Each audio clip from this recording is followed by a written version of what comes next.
नमस्कार मित्रांनो, जीएसआयटी सोल्युशन मध्ये आपले सर्वांचे स्वागत आहे. मित्रांनो, नगर रचना आणि मूल्य निर्धारण विभागामध्ये एक चांगली भरती आलेली आहे आणि त्याच्यामध्ये कशा पद्धतीनं ही भरतीचं स्वरूप असणार आहे, त्याच्यामध्ये तुम्हाला अर्ज कधीपासून करायचे आहेत आणि अर्जाची शेवटची तारीख काय आहे, तुम्हाला एज्युकेशन क्वालिफिकेशन काय लागणार आहे आणि त्याचबरोबर एक्झाम साठीची फी किती असणार आहे, याबाबत सविस्तर माहिती मित्रांनो तुम्हाला आपल्या आजच्या या व्हिडिओमध्ये मिळणार आहे.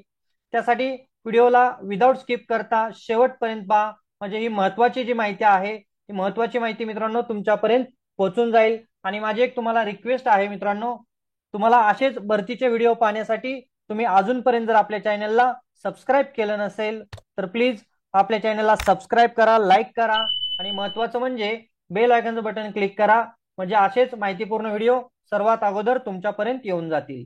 ही जी भरती आहे बघा कोणकोणत्या पदासाठीच्या आहे.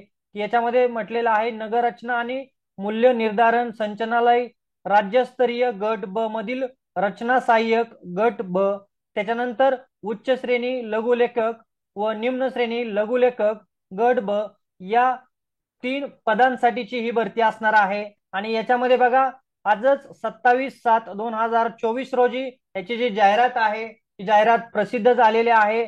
आणि याच्यामध्ये आपल्याला पाहायचं आहे की कशा पद्धतीनं पद आहेत. बघा, रचना सहाय्यक साठी किती पद आहेत तर 261 पद आहेत. खूप जास्त पद जे आहेत ते रचना सहाय्यक साठी आहेत. आणि याची जी सॅलरी आहे ती सॅलरी बघा इथे दिलेली आहे 38,600 ते 1,22,800 एवढी तुम्हाला इथं सॅलरी असणार आहे. मित्रांनो लक्षात घ्यायचं आहे, रचना सहाय्यक नगर रचना विभागामधील हे पद आहे. अतिशय चांगलं पद आहे, जागा ह्या चांगल्या दिलेल्या आहेत. मित्रांनो या भरतीबाबत चालू घडामोडीबाबतची सविस्तर माहिती तुम्हाला वेळोवेळी आपल्या चॅनलवर अपडेट होत असते, तेही तुम्ही पाहायचं आहे. तिथं तुम्हाला चालू घडामोडीचा अभ्यास जो आहे तो तुमचा परफेक्ट होणार आहे. आणि त्याच्यानंतर बघा इथं तुम्हाला जो काही तक्ता दिसत आहे या तक्त्यामध्ये प्रत्येक कास्टमध्ये कशा पद्धतीनं हे जे काही जागा आहेत 261 या जागांचं वर्गीकरण करण्यात आलेलं आहे ते तुम्ही पाहू शकता. त्याच्यानंतर पुढचं पद आहे मित्रांनो उच्च श्रेणी लघुलेखक गट ब, त्याची जी काही सॅलरी आहे ती सॅलरी बघा इथं किती दिलेली आहे. बघा 41,800 ते 1,32,300 इतकी सॅलरी आहे. आणि पद किती आहे तिथं तर एकूण 9 पद दिलेले आहेत. त्या 9 पदाचं वर्गीकरण जे आहे ते तुम्हाला इथं चार्ट मध्ये दिसत आहे कशा पद्धतीने केलेलं आहे. त्याच्यानंतर निम्न श्रेणी लघुलेखक गट ब साठी एकूण 19 पद आहेत आणि त्याची जी सॅलरी आहे ती 38,600 ते 1,22,800 इतकी सॅलरी इथं मित्रांनो तुम्हाला देण्यात आलेली आहे. बघा सगळ्यात महत्वाचं म्हणजे हे ऑनलाईन अर्ज कधी सुरू होणार आहेत 30 जुलै 2024 रोजी हे ऑनलाईन अर्ज तुम्हाला सुरू होणार आहे.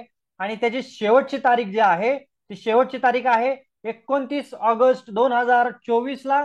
तुम्ही संध्याकाळी 23:59 काय करू शकता, तुमचे जे ऑनलाईन अर्ज आहे ते ऑनलाईन अर्ज भरू शकता. जवळपास 1 महिना तुम्हाला हे ऑनलाईन अर्ज भरण्यासाठी आहेत.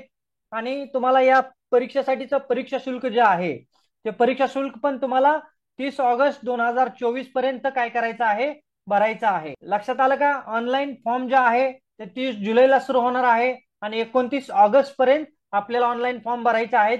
याबाबतची जी काय माहिती असणार आहे ती तुम्हाला हे जे काही संकेतस्थळ आहे या संकेतस्थळावर तुम्हाला याची जी काही माहिती आहे ती वारंवार अपडेट केली जाणार आहे. ते संकेतस्थळही कोणतं आहे मी तुम्हाला व्हिडिओच्या शेवटी सांगणार आहे. त्याच्यानंतर बघा रचना सहाय्यक साठी शैक्षणिक पात्रता काय आहे तर तुमचं सिव्हिलचा जो काही तुमची डिग्री आहे ती सिव्हिलची 3 वर्षाची तुमची डिग्री झालेली असणं आवश्यक आहे. इथं अनुभव वगैरे काही विचारलेला नाही. ही आहे रचना सहाय्यक साठीची शैक्षणिक पात्रता. उच्च श्रेणी लघुलेखक साठी शैक्षणिक पात्रता आहे माध्यमिक शालांत प्रमाणपत्र उत्तीर्ण असलं पाहिजे. शॉर्ट हँड साठी बघा काय आहे तर किमान 120 शब्द प्रति मिनिट तुमचं स्पीड असलं पाहिजे. इंग्रजी टंकलेखन बघा किती आहे 40 शब्द प्रति मिनिट. आणि मराठी टंकलेखन किती आहे तर 30 शब्द प्रति मिनिट. हे कशासाठी आहे, उच्च श्रेणी लघुलेखक साठीचं शैक्षणिक पात्रता आहे. पुढची निम्न श्रेणी लघुलेखक साठीची पात्रता बघा माध्यमिक शालांत प्रमाणपत्र परीक्षा पास असलं पाहिजे. शॉर्ट हँडचं 100 शब्द प्रति मिनिटचं तुमचं स्पीड असलं पाहिजे. त्याच्यानंतर इंग्रजीचं तुमचं 40 शब्द प्रति मिनिटचं स्पीड असलं पाहिजे. आणि मराठीचं 30 शब्द प्रति मिनिटचं स्पीड तुमचं असणं आवश्यक आहे. आणि सगळ्यात महत्वाचं म्हणजे तुमचं किमान वय किती असलं पाहिजे? 18 ते 38 वर्ष तुमचं वय असलं पाहिजे. त्याच्यामध्ये तुम्हाला शासनाचं जे काही कास्टनुसार वयामध्ये शिथिलता आहे ती शिथिलता ही तुम्हाला इथे देण्यात आलेली आहे. आणि या परीक्षेची जी काय फी आहे बघा, परीक्षेची जी फी आहे ती खुल्या प्रवर्गासाठी 1,000 रुपये आणि राखीव प्रवर्गासाठी 900 रुपये इतकी परीक्षा फी आहे. हे लक्षात घ्यायचं आहे. परीक्षा फी तुम्हाला कोणत्याही सबबीवरती परत दिली जाणार नाही. आणि याच्यासाठीची जी काही वेबसाईट आहे ती वेबसाईट दिलेली आहे तुम्हाला www.dtpmaharashtra.gov.in ही जी काही वेबसाईट दिलेली आहे. ही जी काही वेबसाईट आहे त्या वेबसाईट वरती तुम्हाला ऑनलाईन अर्ज 29 जुलै पासून उपलब्ध होणार आहे. आणि याबाबतची सविस्तर माहिती तुम्हाला याच वेबसाईट वरती मिळणार आहे. हे इथं लक्षात घ्यायचं आहे मित्रांनो. कशा पद्धतीने आपण याची तयारी केली पाहिजे, त्याचा सिलेबस वगैरे काय असणार आहे ती डिटेल जाहिरात आल्यावरती आपण पाहणारच आहोत. त्यासाठी मित्रांनो, तुम्ही अजूनपर्यंत जर आपल्या चॅनलला सबस्क्राईब केलं नसेल तर प्लीज आपल्या चॅनलला सबस्क्राईब करा, लाईक करा आणि महत्वाचं म्हणजे बेल आयकॉनचं बटन क्लिक करा. म्हणजे असेच माहितीपूर्ण व्हिडिओ सर्वात अगोदर तुमच्यापर्यंत येऊन जातील. भेटूया अशाच नव्या माहिती बरोबर. जय हिंद, जय महाराष्ट्र.